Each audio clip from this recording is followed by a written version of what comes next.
Good morning, one and all. So today, reactions of alkanes ह्या पार्टमध्ये we are going to discuss what it is. Combustion of alkanes. So, what is combustion? So you have to burn that hydrocarbon. Whenever remember, hydrocarbons are burnt. Alkanes, alkenes, alkynes, है ना? Any hydrocarbon is burnt, you will get carbon dioxide and water. Water in the form of gas, steam. Alright? So, the product of combustion reaction is what? Carbon dioxide and water. But the number of moles or molecules or the stoichiometry may be different. Okay? So, alkanes, for example, I will take, suppose methane is there, methane. Methane gas is burnt in excess of air. Excess of air. So, you get CO2 gas plus H2O. Right? So, this one, you always remember, sure, CO2 and H2O is obtained. The reaction is not balanced, so we will take twice. Right? Here also we will take the twice H2, isn't it? So CH4 plus twice CO2 will give you CO2 plus CH4 plus twice O2 will give you CO2 plus twice H2O. This is a combustion reaction of alkanes. Now एक महत्वाची गोष्ट अशी येते की how to balance this reaction. We will write this reaction in a general terms मध्ये लिहूया.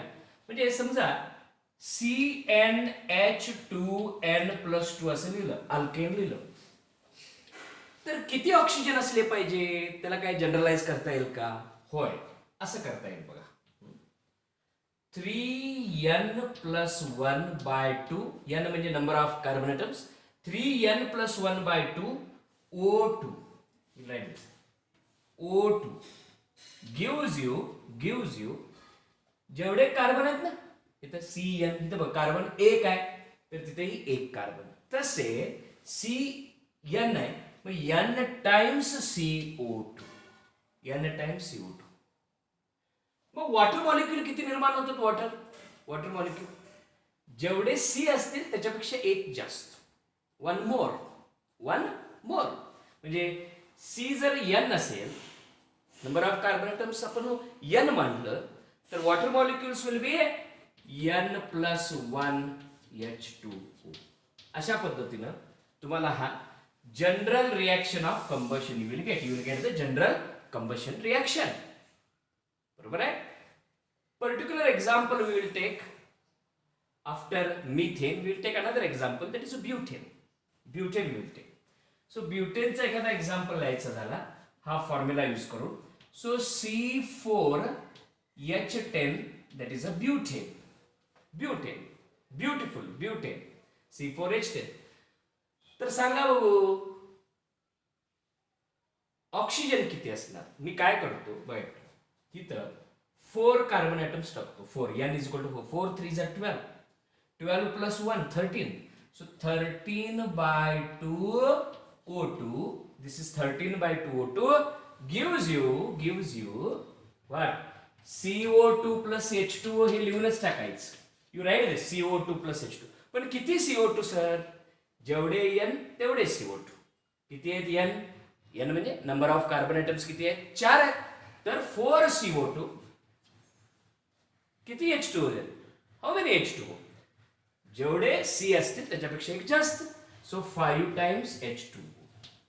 This is what we have for C4H10. Right? ठीक आहे. Now next one. मी C4H10 साठी दिला आणि इथं बाजूला होमवर्क लिहितो. तुम्ही C2H6 साठी करायचं. Ethane is burnt but complete कंबशनचा रिएक्शन करायचं. Complete combustion reaction. ठीक आहे? Now next one. Incomplete combustion काय होईल? NCERT reaction I will give you. Incomplete combustion means this is complete combustion. त्याच्यामध्ये स्टार कधीही मी जनरल वॉट नंबर दिला तो दॅट इज अ स्टेट आणि NCERT मध्ये कॉमन आहे, आणि ओनली स्टार दिलं तर NCERT. राईट. हिअर NCERT मध्ये C plus CH4 plus O2 will give you C solid plus twice H2O. बघा, हे कार्बन ब्लॅक म्हणतात त्याला, कार्बन ब्लॅक म्हणतो. कंट्रोल्ड किंवा इनकम्प्लीट कंबशन, म्हणजे एक्सेस ऑफ ऑक्सिजन नाही घेतलेला, इनकम्प्लीट घेतलेला आहे. सो इनकम्प्लीट ऑक्सिडेशन केला तर काय मिळणार? कार्बन ब्लॅक किंवा काजळी म्हणतात त्याला. कुठे कुठे यूज करतात कार्बन ब्लॅक, काजळी वगैरे?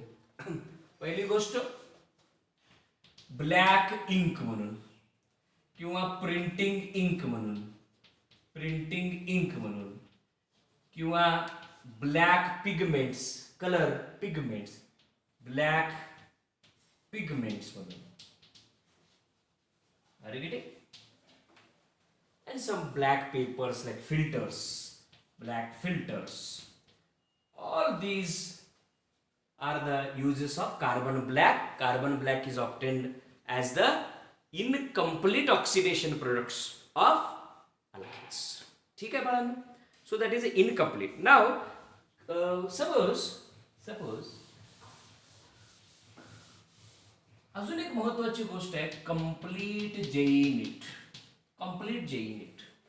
That is, this is just in NCERT. कोणते रिएक्शन्स आहेत? When you react methane or alkane at different conditions using particular oxidizing agents, then you are going to get different products. Okay, such products we will see here. Here, suppose CH4 plus O2, and I am taking twice CH4. But what is the catalyst? समजा आपण एक catalyst बदलला, that is copper at 523 Kelvin and high pressure आपण घेतला. So do you know what is the product here? So here three reactions which are occurring at different conditions. See here, 10 or 100 ATM if you take 100 ATM, so 100 ATM pressure ला तुम्ही हा reaction केला तर you will get CH3OH. Remember, you will get here CH3OH. What you will get? CH3OH as the product. So what is the reaction here? Twice CH3. So twice CH4, twice CH3OH असा extra reaction तुमच्या समोर आहे. त्याच बरोबरीने अजून एक reaction आहे. This is one reaction. The second reaction I will tell you. What is the second reaction? है ना? अजून एक आहे CH4 plus O2. Here see, CH4 plus O2, MO2O3, molybdenum oxide जर टाकला तर गंमत काय होते बघा, हे अल्कोहोल मिळालाय. You will get HCHO. Remember, this is a formaldehyde. HCHO plus H2O you will get. This is extra reactions we are writing. है ना? थर्ड, फक्त आपल्याला माहित असावं की कंडिशन बदललं की products are changing. Another condition I will change. You see, you are going to get here 1 minute. Okay, so here suppose we are taking ethane here, CH3 bond CH3 plus O2 you are taking, आणि CH3COO Mn हा catalyst आहे delta. Do you know what you get here? You will get here acetic acid, CH3COOH असा acetic acid मिळेल. So what is the balancing of the reaction here? Here twice, you will get it twice, here thrice. बघा, हे extra reaction जे मी NCERT मधून direct लिहिलेले आहेत आता, है ना, ह्याच्यामध्ये only I am remembering what you know for competitive. हे बघा, असं Cu ॲट हायर टेम्परेचर आलं तर alcohol, MO2O3 formaldehyde, and manganese acetate आलं तर acetic acid you will get. So see, reagent change झाला, when the reagent changes, the product of the reaction also changes. ठीक है. So here next part we shall discuss. This is a combustion reaction. Combustion चे extra points देखील आपण बघितले. Directly we wrote it as it is in the NCERT. Now after combustion reaction, I would like to discuss the another reaction. The name of that reaction is pyrolysis. What is pyrolysis? General definition of pyrolysis काय आहे? Thermal decompose. Therma means heat. Thermal decompose. Thermally decompose करायचं. Thermal decomposition of organic matter into small तुकडास, fragments. त्याला म्हणायचं काय? Pyra means high temperature. Pyrolysis. Lysis म्हणजे separate करायचं. So thermal decomposition of organic matter is called as what? Pyrolysis in absence of air. सगळ्यात महत्त्वाचं. Alright? Or in limited supply किंवा absence of air म्हणा. That is pyrolysis. Alright? Or another definition which is given, very important. Higher alkanes. NCERT definition. Higher alkanes when heated, higher alkanes when heated at higher temperature,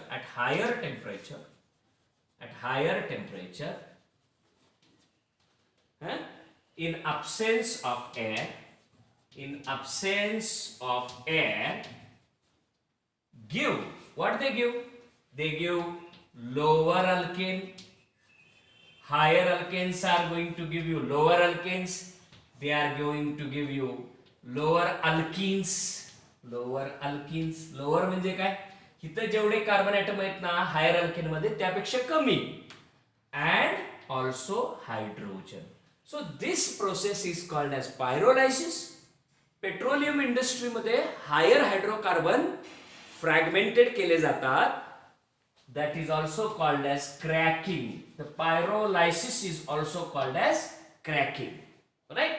So now I will take one higher alkane example. One higher alkane. That is, suppose I am taking C6H14. And this C6H14, in absence of oxygen, it is heated at higher temperature. 3 different products are possible. Pairs of products are possible. पहिला आहे dehydrogenation. Dehydrogenation म्हणजे hydrogen कमी करायचं. So here you will get C6H12 plus H2. C6H12 plus H2. बरोबर आहे? त्याच बरोबर आहे ना सर. C6H12 plus H2 झालं. Again this 6 carbon atoms जे आहेत ना, 6 carbon atoms, this 1 2 3 4 5 6 6 carbon atoms can be broken down into many pairs. हे 2 कार्बन 4 कार्बन, 4 कार्बनचा अल्किन C4H8 ब्युटीन आणि C2H6 अल्केन. म्हणजे 2 आणि 4 असा फ्रॅगमेंट होऊ शकतो. अजून एक फ्रॅगमेंट आहे हे बघा, 3 2 1. 3 2 1. 3 म्हणजे प्रोप, 2 म्हणजे इथ, 1 म्हणजे मिथेन. बघा, here you will get C3H6 plus C2H4 plus CH4. बघा, नंबर ऑफ कार्बन आणि हायड्रोजन काउंट केला एवढंच राहील.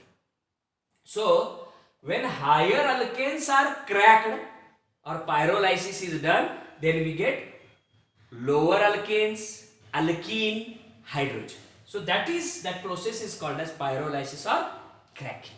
ठीक है? Now next example I will take, very famous example, but not given in your state text. Not given in your state text. That is, you have to tell what happens when oil gas or that kerosene or petroleum is heated. Kerosene and petroleum when you heat it. Kerosene and petroleum when you heat it. What will happen? Okay, kerosene oil and petroleum is heated. Petroleum oil is heated. You get oil gas or petrol gas. That reaction you have to write as a homework from NCERT. Okay, another, what happens when methane is reacted with steam? Methane is reacted with steam. So methane with steam, and again kerosene gas, how you obtain kerosene gas or how you obtain petrol gas. This is the homework from NCERT. Homework from NCERT. Okay. Now next reaction is very interesting reaction. Pyrolysis that's reaction hai. But here what happens, cyclic compounds are formed.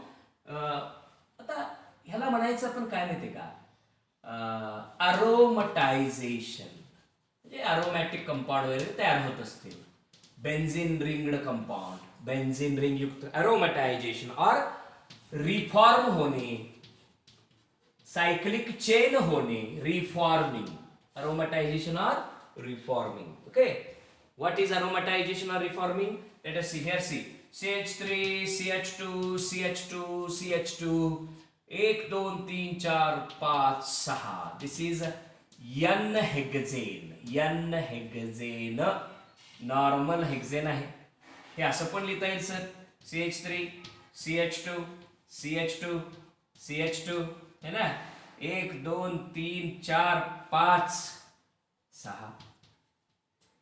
Now when you heat this, है ना, 873 kelvin ला heat करायचं आणि any of the oxide catalyst, कुठले कुठले बघा, you can use V2O5 vanadium pentoxide और Mn2O3 और Cr2O3, ह्यापैकी कुठलाही वापरा at 873 Kelvin, then you get cyclization, cyclic structure is obtained and everybody gets benzene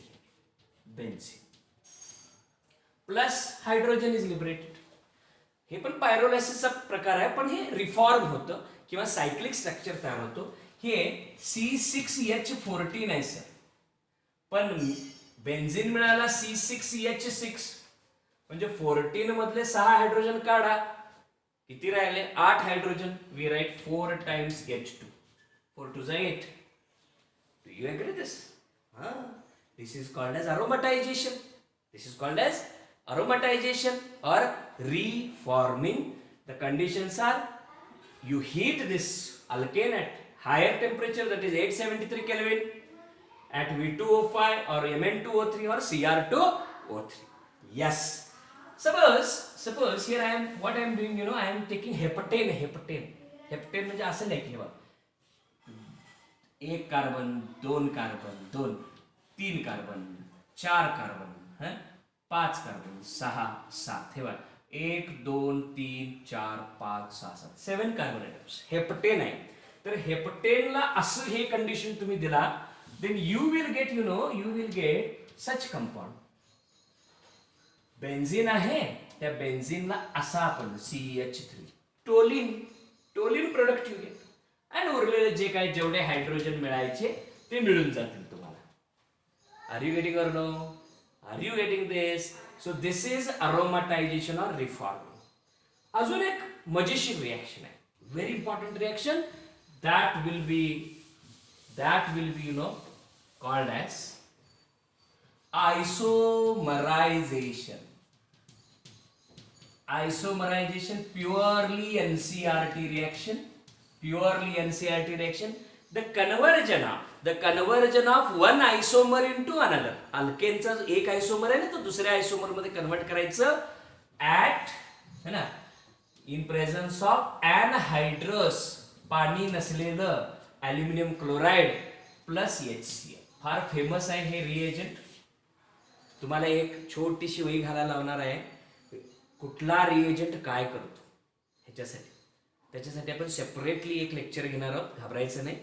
okay, here we write what sir, you take suppose CH3 CH2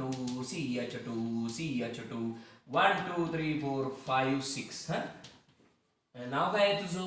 N hexane. N hexane. So I can have like this, you see. CH3CH, CH3, CH2.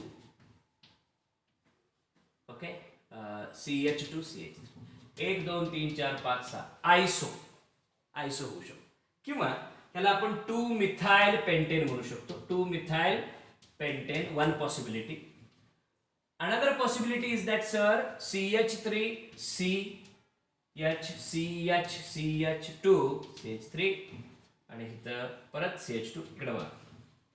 1 2 3 4 5 6 3 methyl pentane, 2 methyl pentane, 3 methyl pentane. काय आयसोमर तयार झाले ना.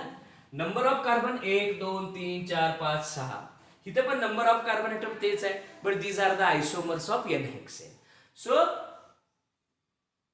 converting one isomer into another isomer of alkane in presence of anhydrous AlCl3 HCl is called as isomerization. ठीक आहे. आज आपण अल्केन्सचे सर्व reactions बघितले, इन्क्लुडिंग NCERT. आता उद्या ना ह्याचे applications with alkyne. Keep watching, keep enjoying chemistry. उद्याचा पार्ट मोठा असेल. Okay, thank you very much.